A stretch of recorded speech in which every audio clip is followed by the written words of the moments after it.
Hello everyone, welcome to my history coaching. Today we are going to continue 5.2 of class 10 chapter arithmetic progression. So basically arithmetic progression में हम क्या कर रहे थे कि nth term को कैसे यूज करते हैं, nth फॉर्मूला कहाँ कैसे अप्लाई करते हैं, ये हमने अप्लाई करना सीखा था. सेम जो क्वेश्चन हमने प्रीवियस लेक्चर में प्रीवियस वीडियो में किया था, सेम ये वैसा ही क्वेश्चन है, सिर्फ आपको यहाँ पे पॉइंट समझने वाला है. क्वेश्चन नंबर 8 है ये. अगर आपने वो वीडियो नहीं देखी तो आपको उसका लिंक भी डिस्क्रिप्शन में मिल जाएगा. तो यहाँ पे देखते हैं क्वेश्चन नंबर 8 में क्या बोल रहे हैं हमें. An AP consist of 50 terms of which third term is 12. ठीक है, थर्ड टर्म आपको 12 गिवन है, वो मैंने लिख लिया. And last term is 106. तो बात करें consist of 50 terms, total terms है 50 एंड लास्ट टर्म 106 है. तो ए 50 लास्ट टर्म हुई ना, तो वो लास्ट टर्म कितने है 106. ठीक है. एंड फाइंड करना हमें 29th टर्म. 29th टर्म को फाइंड करने के लिए हम लोग यहाँ पे क्या करेंगे, nth फॉर्मूला आप सभी को पता है, an इज इक्वल्स टू, ये बनेगा an is equals to a plus n minus 1 into d. तो यहाँ पे n की जगह मैंने 29 ले लिया, हमें 29th टर्म फाइंड करनी है. ये आपको अच्छे से पता है n कैसे हम लेते हैं. a29 is equal to a plus 29 minus 1 into d. अभी मैंने यहाँ तक लिख के छोड़ दिया. ठीक है, अभी मुझे इतना ही क्वेश्चन समझ आया, तो इसी पे बेस्ड करते हैं आगे क्वेश्चन. अगर मुझे a3 12 पता है तो मैं इसमें n की जगह 3 पुट कर दूं. इस फॉर्मूले में वही मैंने किया, n की जगह 3 पुट कर दिया. तो उसके बाद a3 मुझे गिवन क्या है, 12 गिवन है, मैंने a3 की जगह 12 लिख लिया. सिंपल. तो मेरे पास ये एक इक्वेशन बन गई. सिमिलरली फॉर मैंने a50 के लिए भी वैसे ही किया. अगर मुझे n की जगह मैंने क्या ले लिया 50 इस फॉर्मूले में, तो n की जगह मैंने 50 जो है यहाँ पे जब फिल किया, यहाँ पे जब पुट किया तो मेरे पास क्या आ गया, a50 मेरे पास है 106, वो मैंने पुट कर दिया तो मेरे पास सेकेंड इक्वेशन यहाँ पे आ गई. तो हमें यहाँ पे 2 वेरिएबल्स फाइंड करने हैं, तो 2 इक्वेशंस आप इजीली कर सकते हो. ये वेरिएबल्स को फाइंड, a एंड d को फाइंड कैसे करोगे, कोई भी मेथड लगा के, आपको वो मेथड बहुत अच्छे से आता है, थर्ड चैप्टर में जैसे किए थे. सो मैंने क्या किया, यहाँ से फर्स्ट इक्वेशन से मुझे a की वैल्यू फाइंड करनी इजी लग रही थी. मैंने यहाँ से a को एक साइड रखा, बाकी सारे इक्वेशन को सेकंड दूसरी साइड राइट साइड पे रख लिया. फिर इस इक्वेशन से मेरे पास जो a की वैल्यू है मैंने वो सेकंड इक्वेशन में पुट कर दी. यहाँ पे a की जगह मैंने ये पुट कर दिया. तो मेरे पास अल्टीमेटली इसको सॉल्व करके d की वैल्यू 2 आ रही है. d is equals to 2. अब मुझे a भी चाहिए अपनी इस इक्वेशन के लिए. मुझे इस इक्वेशन के लिए क्या क्या चाहिए, a एंड d चाहिए थे. d मिल गया. a कैसे फाइंड करूँ, मैं इन दोनों में से किसी भी एक इक्वेशन में d की वैल्यू पुट कर दो तो आपके पास a की वैल्यू आ जाएगी.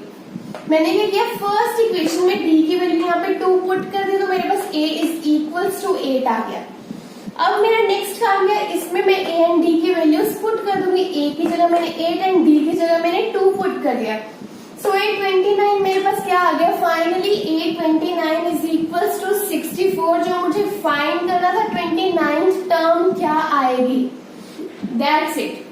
नेक्स्ट क्वेश्चन देखते हैं. क्वेश्चन नंबर 9 में आपके पास क्या है, if third and 9th term of an AP are this and this.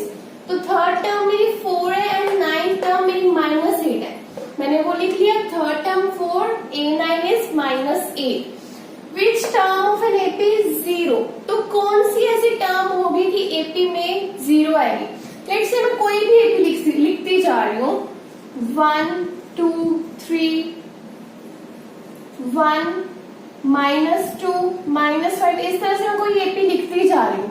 तो ऐसी कौन सी टर्म आएगी, नंबर ऑफ टर्म बताना है आपने कि बीच में एक 0 बन जाए. क्या आ जाए, 0. सो आपने ये बताना है ये कौन सी टर्म है. तो आपको n फाइंड करना होगा बेसिकली यहाँ पे. ठीक है, तो वो n फाइंड करना है आपको. बट आपको ये पता है कि अगर आपके पास इस तरह से 2 टर्म्स की इंफॉर्मेशन हो, 2 टर्म्स के बारे में अगर आपको पता है, तो आप लोग क्या फाइंड कर सकते हो, a एंड d को फाइंड करते हो, जैसे हमने प्रीवियस कई क्वेश्चंस में किया है. ठीक है, तो मैं पहले इसको ना देखते हुए, इसको मैं कुछ नहीं कर रही, अभी मैंने इन दोनों को लेके वैसे ही क्वेश्चन सॉल्व कर लिया जैसे मैंने हर क्वेश्चन को किया। n को मैंने 3 पुट किया तो मेरे पास ये इक्वेशन बन गई। फिर से मैंने n को 9 पुट किया इस इक्वेशन में तो मेरे पास ये बन रहा है, ठीक है। एंड नेक्स्ट सेकंड इक्वेशन से मैंने फिर से यहाँ से a की वैल्यू फाइंड की और इस a की वैल्यू को फिर इस इक्वेशन में पुट कर दिया तो मेरे पास d अल्टीमेटली -2 आया। एंड d की वैल्यू को फिर से मैंने सेकंड इक्वेशन में पुट करा तो मेरे पास a इज इक्वल्स टू 8। आपको फाइंड क्या करना था यहाँ पे n, तो n को कैसे फाइंड करेंगे वो देखते हैं। यहाँ पे आप देखो an इज इक्वल्स टू 0, यहाँ से आपको पता चल गया कि 0 वाली ही टर्म के बारे में आपको इंफॉर्मेशन देनी है, फाइंड करनी है, ठीक है। तो an क्या हो गया मेरा 0 हो गया, मुझे ये गिवन है। तो अब an को 0 लेके मैं इस इक्वेशन में अगर पुट करती हूँ, देखो अगर मेरा ये an पूरा का पूरा यहाँ पे 0 हो रहा है तो बाकी का मेरे पास क्या बचेगा, a plus n minus 1 into d, 0 is equals to. तो अब आपको a भी पता है d भी पता है तो n आप यहाँ से इजीली फाइंड कर लोगे ना। आपके लिए आप यहाँ से क्या फाइंड कर लोगे n, तो वो करते हैं find. 0 is equals to a मेरे पास 8 है plus n minus 1 into d is -2। इसको उस साइड लेके जाएंगे ना, -8 is equals to n minus 1 into -2, -2 उस साइड जाके डिवाइड में हो जाएगा n माइनस 1। सो बेसिकली यहाँ पे क्या आ गया, n minus 1 is equals to 4n is equals to 5। That's it. जो आपको फाइंड करना था कौन सी टर्म 0 होगी, फिफ्थ टर्म जो एपी की आएगी वो 0 होगी। अगर आपको इसको चेक करना है ना, आप कैसे कर सकते हो, यहाँ पे आपको फर्स्ट टर्म पता है क्या है 8, सेकंड टर्म क्या है आपकी, आपको नहीं पता, यहाँ पे इंफॉर्मेशन कोई नहीं, बट आपको डी के बारे में पता है ना। डिफरेंस कितना -2, 8 में -2 ऐड कर दो क्या आ जाएगा 6। एंड थर्ड टर्म अगर आप फाइंड, थर्ड टर्म आपको गिवन है 4, आप चेक भी कर सकते हो, इसमें ही आप -2 ऐड करके देखो 4 ही बन रहा है ना। तो आपका क्वेश्चन यहाँ से ठीक जा रहा है। फिर से इसमें मैं डिफरेंस ऐड करती हूँ, कॉमन डिफरेंस, वो फिर से क्या बनेगा 2 बन जाएगा। पर फिर से कॉमन डिफरेंस ऐड करें तो वो 0 आ रहा है, 1 2 3 4 फिफ्थ टर्म मेरी क्या है 0 आ रही है, वही तो आंसर आएगी। फिफ्थ टर्म मेरी क्या है 0 है। चलिए नेक्स्ट क्वेश्चन देखते हैं, क्वेश्चन नंबर 10। नेक्स्ट क्वेश्चन है आपके पास क्या है, 17th टर्म के बारे में आपको बोला है। 17th term of an AP exceeds its 10th term by this. जो 17th टर्म है वो 10th टर्म से 7 ज्यादा है। 17th टर्म को मैं कैसे लिखूंगी A17 एंड 10th टर्म को मैं कैसे लिखूंगी A10। अगर मुझे इन दोनों टर्म्स को इक्वल करना है तो मैं कैसे करूं, देखो 17 टर्म 7 ज्यादा है, वो लिखा है ना उन्होंने एक्सीड्स बाय 7। 17 टर्म अगर ज्यादा है तो मैं इस साइड अगर 7 ऐड कर दूं जो कम है तो मेरी इक्वल हो जाएंगे, या फिर जो मेरी ज्यादा है उसमें से मैं 7 माइनस कर दूं तो वो A10 के पास चली। मैं आपको समझाने के लिए देखो यहाँ पे 1 to 18 मैंने नंबर्स लिख लिए। अगर मेरे पास एक टर्म है A10, एक टर्म है A17 और वो उनमें डिफरेंस कितना, वो बोल रहे 7 टर्म्स, वो आगे 7 आगे जा रहा है, एक्सीड कर रहा है 7। तो इसमें अगर मैं 7 माइनस कर दूं तो मैं A10 के पास पहुंच जाऊंगी ना, या फिर सिमिलरली अगर मैं A10 में 7 ऐड कर दूं तो मैं तब भी 17 के पास पहुंच जाऊंगी। तो आप चाहे ये लिखो चाहे ये लिखो, दोनों ही ठीक होंगे आपके, ठीक है। सो आपको अगर क्वेश्चन समझ आ रहा है तो आप किसी भी वे से लिख सकते हो, बस आपका क्वेश्चन सही सॉल्व होना चाहिए। ओके, तो यहाँ पे आपके पास ये बन गया, इसको प्लस में लिख लूं मैं, थोड़ा सा फिर कैलकुलेशन इजी हो जाएगी, अदरवाइज आप कैसे भी कर सकते हो। ओके, और आपको ये फॉर्मूला पता है an is equals to a plus n minus 1 into d. चलो अब मुझे पता है 17th टर्म के बारे में, 10th टर्म के बारे में, ठीक है। इन्हीं को मैं यूज कर लेती हूँ, और तो मुझे कुछ पता नहीं चल रहा है यहाँ पे, और डी भी तो मुझे फाइंड करना है, तो इनमें डी भी तो लेके आना है किसी न किसी वे से। तो मैं क्या करती हूँ, इस इक्वेशन में 17 पुट कर दो n की जगह, तो मेरे पास क्या बनेगा A17 is equal to a plus n minus 17 minus 1 into डी। एंड A17 मेरे पास नहीं है, मुझे नहीं पता ना, तो मैं A17 ही रहे, तो इस तरह से मैं इस इक्वेशन को छोड़ देती हूँ। A17 is equal to A plus 16D, ठीक है। सिमिलरली मेरे पास किस टर्म की बात हो रही है, 10th टर्म की, तो मैं इसमें 10 पुट कर दूं n की जगह। सो क्या बनेगा यहाँ पे मेरे पास A10 is equal to A plus n minus 1 into D। A10 is equal to A plus 9D, that's it, ठीक है। जितना मैं सोल्व कर सकती थी मैंने उतना करके रख लिया। अब आ जाओ इस इक्वेशन पे। इस इक्वेशन में आप इसको पुट कर दो, A17 की जगह आप ये लिख ही सकते हो, इक्वल में है, तो यहाँ पे A plus 16D which is equal to A10 की जगह आप क्या लिख सकते हो, A प्लस 9D प्लस 7। आपको D फाइंड करना था, तो मैंने इस इक्वेशन में D लेके आना था, मैं वो ले आई। तो यहाँ पे मेरे पास देखो क्या बनेगा, अगर मैं A को इस साइड लेके आऊं एंड D को भी इस साइड ले आती हूँ, 9D को भी, तो मेरे पास यहाँ पे क्या बनेगा, A minus A is 0 and 16 minus 9 is 7D is equals to 7D is equals to 1। काफी सिंपल क्वेश्चन है अगर आपको स्टेटमेंट सही से समझ आ गई तो, ठीक है। और आपको ये सिर्फ एक ये इक्वेशन बताना चाहिए, बाकी आपका काम सारा प्रीवियस क्वेश्चन से लिंक्ड है। नेक्स्ट क्वेश्चन देखते हैं। नेक्स्ट क्वेश्चन में आपके पास क्या है, 2 APs have same common difference। अब 2 APs की बात कर रहे हैं, दो आपके पास 1 and 2 APs है। लेट्स से 1 2 3 ये मेरी फर्स्ट AP हो एंड ये मेरी सेकंड AP हो। इस तरह से आप इक्वेशन में 2 APs की बात कर रहे हैं, ठीक है। have same common difference, but दोनों APs में डिफरेंस सेम रहेगा, या तो 1 1 का 2 2 का, जो भी डिफरेंस होगा वो सेम रहेगा, ठीक है। Difference between their 100th term, जब हम किसी AP को लिखते जाएंगे तो 100th टर्म पे आएंगे ना, जब हम फर्स्ट AP में, एंड सिमिलरली सेकेंड AP में जब हम 100th टर्म पे पहुंच जाएंगे तो इन दोनों में डिफरेंस कितना होगा, 100 का डिफरेंस इन दोनों में होगा, ठीक है। तो वो बोल रहे कि 1000th टर्म पे जाके क्या आएगा। सिमिलरली और भी आगे मैं लिखती जा रही हूँ किसी एपी को, लेट्स से 2 4 6 8 कर करके मैं 1000th पे पहुंच गई। सिमिलरली एक और एपी को लिखती जा रही हूँ, कर करके फिर से मैं 1000th एपी पे पहुंच गई। तो इन दोनों के बीच में जो भी टर्म होगी, इन दोनों के बीच में डिफरेंस क्या होगा वो आपने फाइंड करना है। आई होप आपको क्वेश्चन क्लियर है। अगर कोई भी डाउट हो तो आप कमेंट सेक्शन में पूछ सकते हो, मैं आपको विद एग्जांपल समझा दूंगी।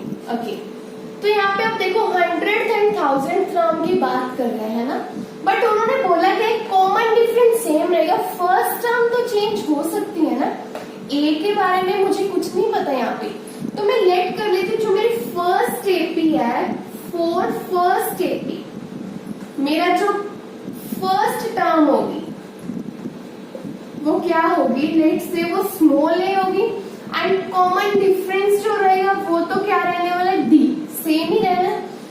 सेकेंड एपी के केस में मेरे पास क्या होगा, फर्स्ट टर्म में कुछ और लेट कर लूं ए की जगह। अब फर्स्ट टर्म नहीं पता ना मुझे, तो मैं लेट कर ली, तो मेरे पास वो कैपिटल ए है, एंड कॉमन डिफरेंस जो वो तो सेम ही रहने वाला है, स्मॉल डी।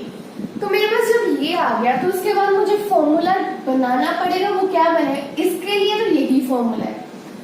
सेकेंड एपी के लिए फॉर्मूला क्या हो जाएगा, a plus n minus 1 into d. Small a की जगह कैपिटल ए आ जाएगा क्योंकि मेरी फर्स्ट टर्म कैपिटल ए है अब, ठीक है। तो यहाँ पे हमने क्या करना है, 100th टर्म की बात करें तो शुरू कर दो 100 टर्म, 100 पुट कर दो n की जगह। अगर मैं फर्स्ट इक्वेशन जो यहाँ पे लिखी है, फर्स्ट इक्वेशन में मैं 100 पुट करती हूँ n की जगह, बाय 1 n की जगह मैंने 100 पुट कर दिया, तो मेरे पास a100 is equals to a plus n क्या है मेरा 100 minus 1 into d, common difference d. यहाँ पे क्या बनेगा, a100 is equals to a plus 99d, ठीक है। सिमिलरली मैं क्या करती हूँ, इसमें भी 100 पुट कर देती हूँ, तो मेरे पास यहाँ पे क्या बनेगा, a100 is equals to capital A plus n minus 1, n की जगह सॉरी 100 इंटू डी। तो यहाँ पे क्या बनेगा, A100 is equal to A plus 99D। ठीक है, अभी आपको 100 के बारे में पता था, हमने शुरू कर दिया करना 100 पुट करना। अब आपको नेक्स्ट क्या बोलते हैं कि इन दोनों के बीच में अब इस वाली first AP and second AP से जो मेरे पास फॉर्मूला इक्वेशंस बनी है उनके बीच में डिफरेंस मेरे पास क्या बोला है, 100। तो इसको और इसको जब मैं माइनस करूंगी तो मेरे पास यहाँ पे क्या बनेगा, माइनस करने के बाद तो अब आप यहाँ पे डिफ्रेंशिएट करने के लिए क्या कर दो, an यहाँ पे A100 हो गया। जो कैपिटल वाला था उसके लिए कैपिटल ए यूज कर लो आप लोग, ठीक है। तो आपको क्वेश्चन इजीली सॉल्व हो जाएगा। अब इन दोनों के बीच में डिफरेंस है 100 का, तो मैं डिफरेंस ले लेती हूँ। आप किसी को भी किसी में से माइनस कर सकते हो, चाहे this minus this and this minus this. जब मैं A100 में से फर्स्ट एपी वाले A100 माइनस करूंगी तो मेरे पास उस साइड पे राइट साइड पे क्या बनेगा, पहले मैंने ये लिखा था तो यही लिखूंगी A plus 99D then minus this. इसको ब्रैकेट में रखना है या फिर आप पहले ही यहाँ पे माइनस लगा देना, ठीक है। तो यहाँ पे मेरे पास क्या बनेगा, A plus 99D minus A minus 99D, plus का 99D एंड माइनस का 99D, ये तो जीरो ही हो जाएगा। तो यहाँ पे मेरे पास क्या बचा, एंड ये मुझे क्या गिवन है, A100 माइनस A100 कितना है, 100 गिवन है, ठीक है। तो यहाँ से मेरे पास क्या बना, 100 is equals to capital A minus small a, that's it, ठीक है। ये बना मेरे पास। अब आप यहाँ पे देखो कैपिटल ए क्या था जो फर्स्ट एपी के लिए यूज किया था, फर्स्ट टर्म, एंड स्मॉल ए क्या है जो सॉरी कैपिटल ए जो सेकेंड एपी के लिए फर्स्ट टर्म थी एंड स्मॉल ए जो फर्स्ट एपी के लिए फर्स्ट टर्म थी। तो अब इसके बाद जो फाइंड करना है उसको लेके चले। 1000th टर्म के बारे में आपको फाइंड करना है, सॉरी मैंने इरेज कर दिया। ओके 1000 टर्म के लिए आप फॉर्मूले में फिर से पुट करना शुरू करो। ये फर्स्ट एपी था आपका, ये सेकेंड, ये फर्स्ट एंड सेकेंड, ठीक है। जब मैं इसमें पुट करूंगी n इज इक्वल टू 1000 की बात कर लेते हैं, 100 का हमने कर लिया जो कर सकते थे। A1000 is equal to A plus 1000 minus 1 into D, ठीक है। ये 1000 माइनस 1 क्या हो जाएगा, 999, ठीक है। उसके बाद फिर मैं सेकेंड एपी में भी पुट कर लेती हूँ, an is A1000 is equals to A plus 1000 minus 1 into D, ये क्या हो जाएगा 999D, ठीक है। अब हमें फाइंड क्या करना है, इनके बीच में डिफरेंस। तो मैं माइनस करूं, A1000 माइनस स्मॉल वाला A1000 इज इक्वल्स टू इस साइड पे क्या है, A plus 999D minus this A plus 999D, ठीक है। अब यहाँ पे मेरे पास क्या बनेगा, यहाँ पे मेरे पास क्या बनेगा, A प्लस 999D माइनस से माइनस दिस, प्लस माइनस ये जीरो हो जाएगा, फिर से यहाँ पे क्या बनेगा A माइनस A, और आपको A माइनस A की वैल्यू पता है यहाँ से क्या थी, वो 100, ठीक है। तो ये आ गया A minus A is equal to 100। तो इनके बीच में डिफरेंस क्या आ गया, 100, जो आपको फाइंड करना था, दैट्स इट। तो ये इस क्वेश्चन को लिखने का प्रॉपर वे आप कैसे लिखोगे, इस तरह से लिखोगे। मैंने क्या किया एक बार बता देते, फर्स्ट एपी के लिए लेट किया, सेकेंड एपी के लिए लेट किया, एंड 100th टर्म के लिए मुझे ये पता था कि ये क्या है, 100 है। तो मैंने यहाँ पे क्या लिख लिया, डिफरेंस 100 है, एंड ये मैंने क्या किया, A100 जो इसकी थी second AP minus first AP किया, तो मेरे पास ये बन रही इक्वेशन, ठीक है। तो फिर फॉर्मूले से मैंने A100 को क्या किया, an is equal to A plus n minus 1 into D था, तो इसमें 100 पुट करके मैंने इस इक्वेशन में किया, जैसे हमने अभी डिस्कस किया था वैसे ही। तो मेरे पास ये फर्स्ट इक्वेशन आ जाएगी। सिमिलरली फॉर 1000th टर्म के लिए वो क्या होगा, सेकेंड एपी जो थी माइनस फर्स्ट एपी, आप फर्स्ट माइनस सेकेंड भी कर सकते हो, नो प्रॉब्लम। ओके तो फिर से मैंने फॉर्मूले से ये लिख लिया A प्लस 999D। तो यहाँ पे मेरे पास क्या आ गया, A माइनस A जो मेरे पास 100 था, यहाँ पे आप लिख देना बाय 1, ठीक है। तो आपका आंसर जो है वो 100 आ गया। सो आपका ये था क्वेश्चन नंबर 12। इससे नेक्स्ट वीडियो में हम आगे कंटिन्यू करेंगे with question number 13। Thank you so much.